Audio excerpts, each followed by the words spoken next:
Alright, before we get into the video, I wanted to mention one thing about this video. I made this before we knew that Mac Jones would be the starter and that Cam Newton got cut, so I don't have enough time to go through the entire video and try to see exactly what I said, but I might refer to something about Cam Newton being the starter, or Cam Newton still being on the team, or Mac Jones being the backup. Things of that nature. Just know that I understand now that Cam Newton is cut and Mac Jones is the starter, so you're going to have to just go into this video knowing those things now, knowing that I did not know those things at the time. I made this video yesterday, couldn't really go back and redo it because it took me hours and hours to make, so I just wanted to put this disclaimer in the front instead. Thank you so much for watching. I hope you enjoy the video.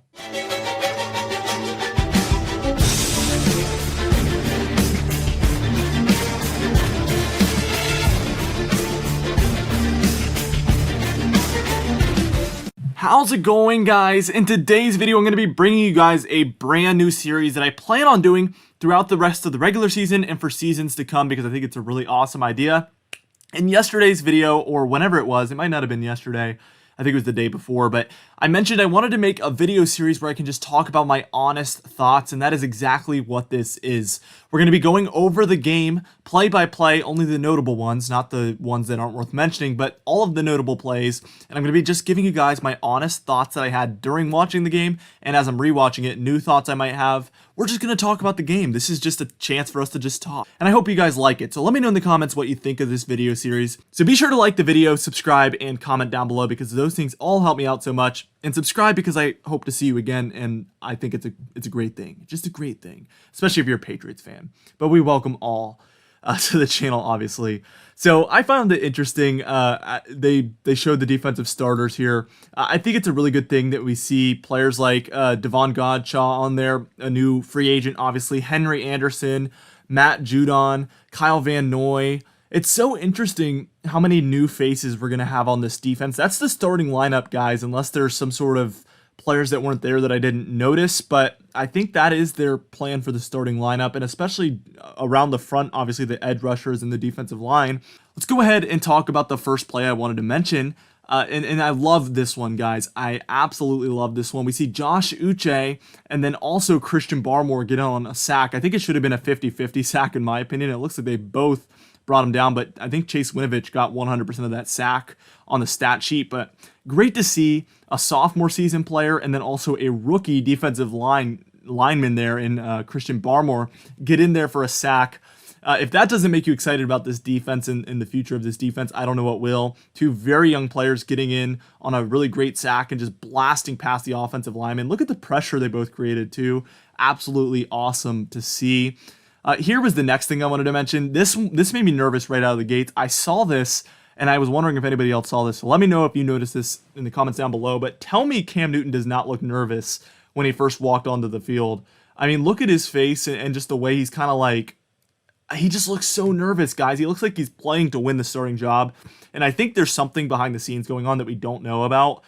For sure, a lot of people suspect it. But I think there has been conversations like, this isn't a guaranteed job for Cam. I think that they've kind of told these guys, look, go out there and give it your all because the way you play in this preseason game will play a factor into who we decide to roll out with game one, or maybe even, not game one, but very early in the season. This will actually matter because unless he's just feeling pressure himself because of the whole situation and it hasn't been said, but he just suspects it.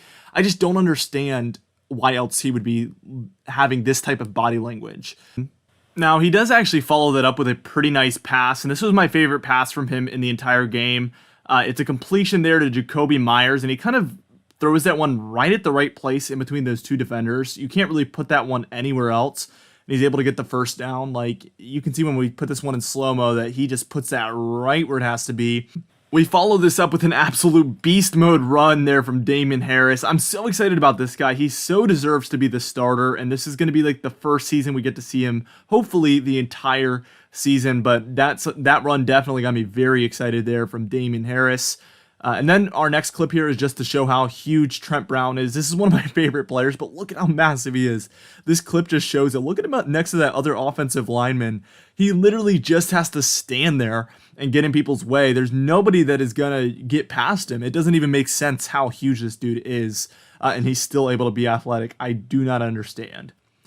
Now here's a concerning play. The concern started pretty early here from Cam Newton, obviously with the um, kind of like nervousness we saw from him. But this throw, like some of these throws we saw from him were absolutely ridiculously bad. Like this one, for instance, puts it right in the dirt. I have no idea what he was doing here. First off, the guy's covered very well, so it's not a good throw to make anyway. And then second off, it hits the dirt like 3 yards behind the receiver. So it needed so much more height and so much more distance. It's not even close to being a good pass. It's obviously concerning. And I also think it's worth mentioning, you guys know I've been a fan of Cam starting since day one, basically, because I think rookies, time is good for them. But the concerning thing here is Mac Jones, we have not seen a single throw that looks remotely close to this from him.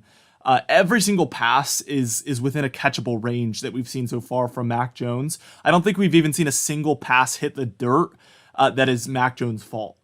And sometimes, obviously, he's throwing it into tighter coverage, or sometimes he's misinterpreting things, but we don't see him completely missing the target like this. I think that is definitely worth mentioning. It is pretty clear that Mac Jones is the more accurate quarterback at this point, and clearly Cam Newton, you can see on his face, again, it just looks like this definitely matters, and Cam Newton knows it. You can see it on his face, but again, just a really, really bad pass. Obviously gets disrupted a little bit, but still, we've seen Mac Jones get passes disrupted and still be able to pass it very, very accurately. We've seen his arm get hit as he's passing it, and it's still accurate. So there is no excuses here. We followed this up with a very similarly bad pass that hits the dirt again. This one does not get disrupted. So still, it's just like, why is this hitting the dirt like 3 to 5 yards away from the receiver, completely missing the receiver? And this is like I don't know, 20-yard pass max. He's pretty far back at that point, further back than the line of scrimmage, but still not a throw you should be missing that badly. Now, this is the only kick I'm going to show from the game, I think, but Quinn Nordin had a really good bounce back game. He was consistently making kicks here in this game. The one problem I will say is they were all narrow kicks that narrowly made it in. Doesn't really make sense to me, but none of them went straight through the middle, which is a little bit, concerning, but I feel like it was a nice bounce back game from him, and a game where he missed nearly every single kick in the game against the Eagles. Now let's start talking about the pressure the first team defense was bringing. Especially, it's a good thing to see that the first team defense was doing this. Here's a play where Christian Barmore absolutely destroys Daniel Jones here in this play. Absolutely just blasts past the offensive lineman there and just destroys Daniel Jones, like I said. Very funny stuff there, but really good play by him. I'm super excited about him. And look at how massive he is. It's just like Trent Brown. Like, this guy is so good. And look at how he jumps up there as well to kind of get in Daniel Jones' way of seeing. And then just gives him that nice shove at the end there. Just enough to not draw the penalty. Here's another play where the defense brought a lot of pressure here. We see Matt Judon absolutely destroying Daniel Jones here. And Wise Jr. is right behind him. So if Matt Judon didn't get there, then we would have seen Wise Jr. get a sack too. So like the defense, there's 1 to 2 people getting pressure every single play. Here's the very next throw, and then we see this time Wise Jr. did get there and gets around him, but we also see that Jawan Bentley is also very close as well. So again, 1 to 2 defenders are pretty much getting pressure consistently on the first team defense versus the first team offensive line, which is super great to see. Here's another play, just 1 or 2 plays later, and Matt Judon's there again, getting a ton of pressure, almost gets a sack, and that's, again, the best we can ask for. Honestly, looks a little bit like a hold to me. Obviously, from behind there, well, that actually is a hold. I take that back. That is definitely a hold, but whatever. Didn't get called. Nice play by Matt Judon. This play was funny to me. Trent Brown got a holding call, and I'm just over here thinking, like, does he really have to do anything? Like, I feel like he's doing too much. All he has to do is stand there, and nobody's going to be able to get past him. Obviously, that's kind of an exaggeration, but he doesn't have to do all that, man. Well, it's good as getting the jitters out and obviously getting this out of the way during the preseason. We'd much rather that happen than in the regular season, but I just found that pretty funny because, like, dude, why are you doing this? You don't even have to move. They can't even get past you if you stand there. And then the very next play, we see Cam Newton's interception play. I want to dissect this a little bit. This was obviously a popular play that people were talking about, but I think the thing here is that he did have a really nice pass. I think the read was wrong. we see that he throws it right at the receiver's hands over top of the linebacker, where theoretically the defender shouldn't be able to get it. That's a good throw, and that's all you can ask Cam Newton to do. If he's going to throw it to that guy, he made the perfect throw right there. I think the receiver here in this case obviously gave it up. Jacoby Myers kind of just lets the defender get it there. But the concerning thing here is Kendrick Bourne was wide open to the left. And I want to try to find a clip of this. If there's a clip playing underneath this, I ended up finding it. If not, then you're just going to have to take my word for it. But the defender that was at, or the receiver that was at the top of your screen there was wide open, and Cam Newton threw it to this guy over the middle. So it's more the decision that's a little bit more concerning rather than the interception itself, because it should have been, at worst, it should have been a drop. That's a very hard interception to make, and it's mostly the receiver's fault, in this case, Jacoby Myers. He rarely makes mistakes, but that was definitely one where he just let the defender take it from him on the way down. You're not going to, I mean, I would say 1 time out of 10 that's going to happen. So very rare play. We're not really putting that one on Cam Newton. It's more the decision there that's a little bit concerning. But overall, it's not actually the worst play by him in the game. I think the 2 incompletions, both individually, were worse than this play. I'm way more concerned about those than this interception. Talking about the defense again, here's some more pressure. I mean, it was all game here, but Josh Uche able to get in there and try to disrupt the pass, although it was a pretty nice pass by Daniel Jones. But as you can see, he gets absolutely destroyed again there by Josh Uche, who really was one of the stars of the game. He only had 1 sack, but I think he did a lot more than just that kind of goes under the radar that the stats don't show. So good on him. I mean, really good game for him, in my opinion. I was very impressed by the goal line defense that we had here on this drive, although to save time, I'm only going to show the last play, which was an interception, because I think who deserves the most credit here is Josh Uche. Look at how he blasts past the offensive line. He kind of gets unblocked there, and he's right there disrupting it, and you can kind of say that's what probably led to an inaccurate pass, although it doesn't really look like he had anybody open either, but that pressure definitely helps a lot there to lead to that goal line interception. Well, Mac Jones is here, and he had a really great game, so it's time to talk about that now. Unfortunately for him, once he was out, the starters were for the most part out, so his offensive line was the backup offensive line. And I'm going to come out and say it, we don't have great depth at the offensive line position. Our starting offensive line is great. The backup defensive line is not as great. And right here in this first play, we got a holding call, but they created instant pressure and all pretty much got past the offensive line. So things got off to kind of a bad start. Again, backup offensive linemen here.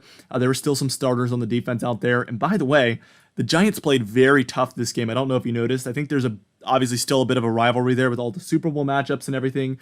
A bit of some heated play here for sure.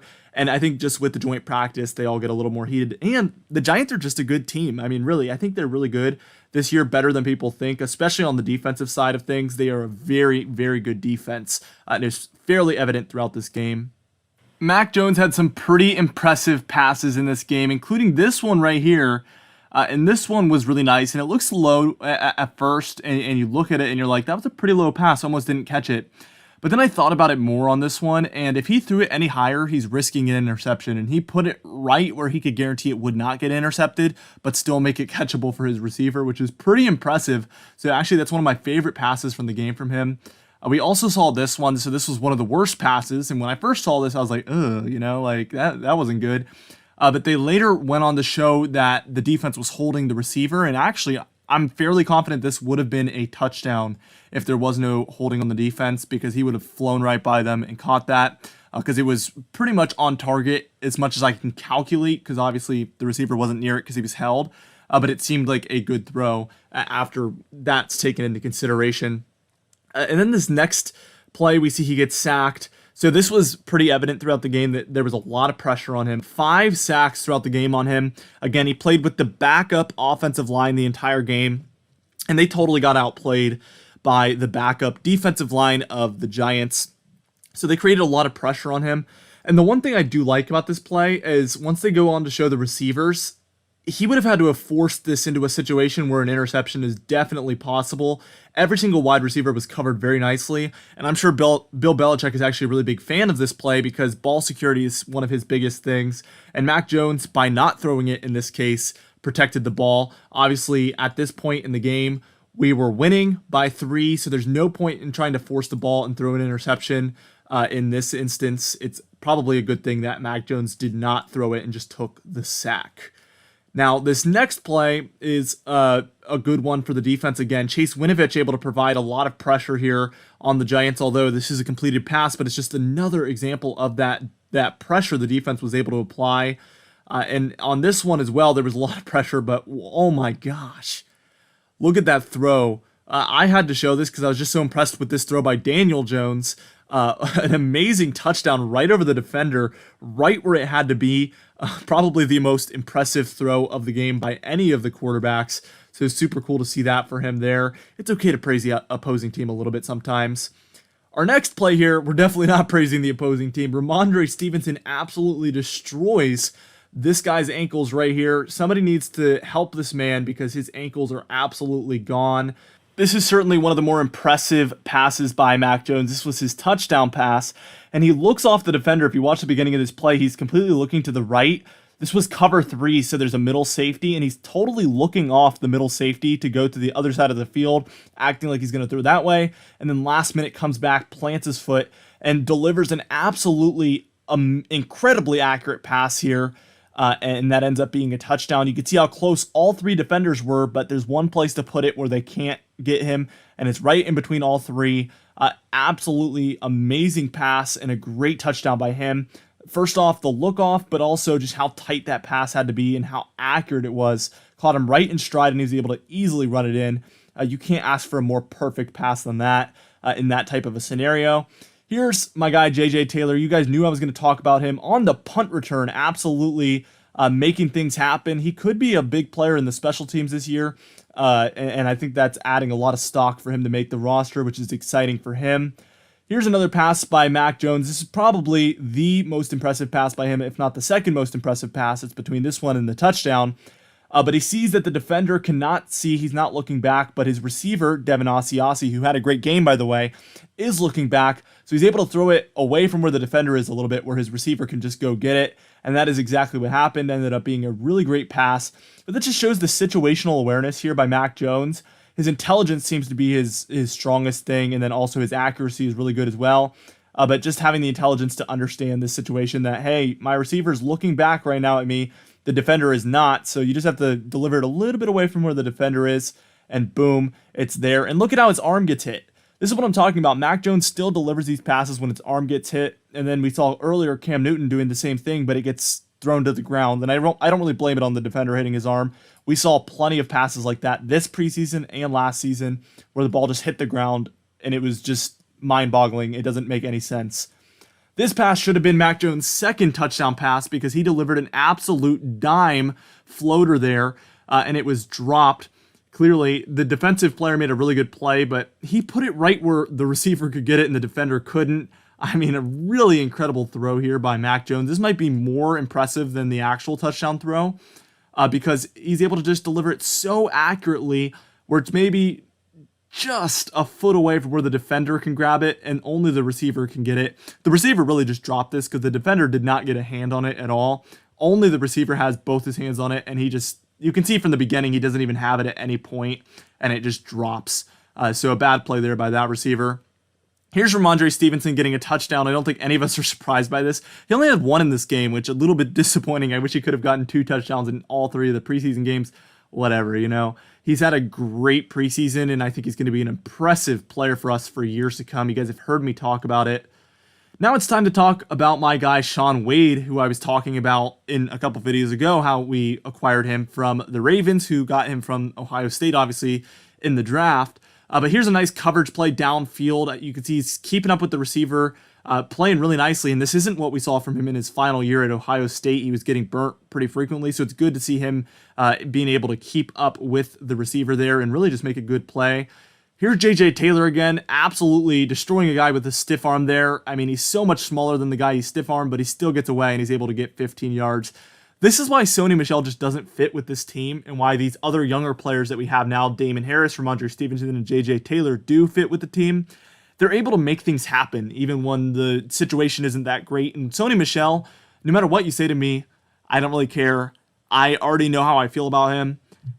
When things aren't working out perfectly, it's going to be a loss or no gain. for Sony Michel. But these other guys, a defender could totally get to the backfield, have his arms around them, and they make magic happen and they get away. And that's why these guys, all three of them, likely will end up having, I think they're all three going to be better than Sony Michel would have been for our team this year for that reason. Now, Shaun Wade, again, narrowly misses batting this pass away, so that's going to be bad on the stat sheet, especially from Pro Football Focus, who really pays attention to the very specific things about passes and just other parts of football. But it's not even his fault in this instance. That is so close to being a bat. Very lucky play by the Giants, and a very good play by the receiver there who's able to get his feet down. But the quarterback in this instance is very lucky that it fit through there, because there's no reason.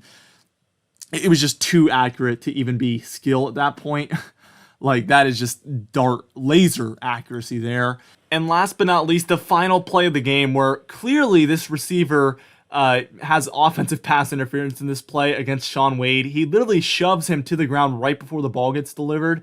And nobody talked about how this should have been an offensive pass interference, surely. I mean, even the announcers, I think they were maybe Giants announcers, but they were talking about how great of a play this was by the receiver and how Shaun Wade made the absolute, I think they said he did the absolute worst thing a defender can do in this instance. And I'm just wondering, what was he supposed to do? Like, if he shoves the receiver back, it's going to be defensive pass interference. And I don't think this is a bias against the Patriots. That's not at all what I'm implying. It's more of a bias against defensive players and a bias towards offensive players by the NFL, which has been blatantly obvious for seasons, and it's been a growing issue in the NFL, in my opinion. Let me know if you agree with that statement right there. But the good thing here is Shaun Wade kind of recovers here by defending and breaking up the game-tying two-point conversion right after. So he's able to kind of rebound there and make a good play. I think he's going to make the roster, although it is kind of a shame to see those negative stats there for him, even though I think most of it wasn't his fault. Anyway, guys, thank you so much for watching this video. That's it for this video. Let me know what you thought of this video idea. Let me know if you want to see these in the future. Smash that like button and leave a comment down below if you do. Also, subscribe to see more of our content here on All Things Patriots, the best Patriots content on YouTube. Again, let me know what you thought about this. I had a lot of fun making this video, and I think you guys are going to love it too, but I want to make sure to be totally sure. Anyway, I will see you guys in the next video.